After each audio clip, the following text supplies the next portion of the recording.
Gabi na guys, pagluto na po tagparing hapon. Ani ka unday mo sa kaya? Magkate. Uy, gabi na lumapit pa ka. Diyos ko niyo.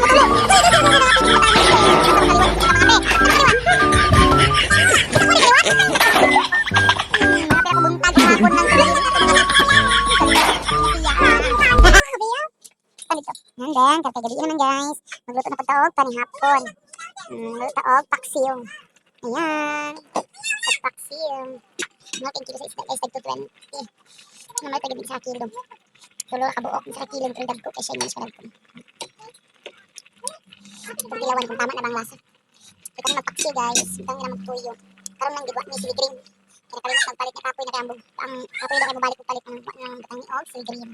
Basta nga tuyo, asin, ginisa mix og ahos ug bombay doy. Okay na, kahit nga importante ni lasa. Diba? Tapos yung patagtauran kay marag alanganin pa. Diba? Napapatay hugasan ng una.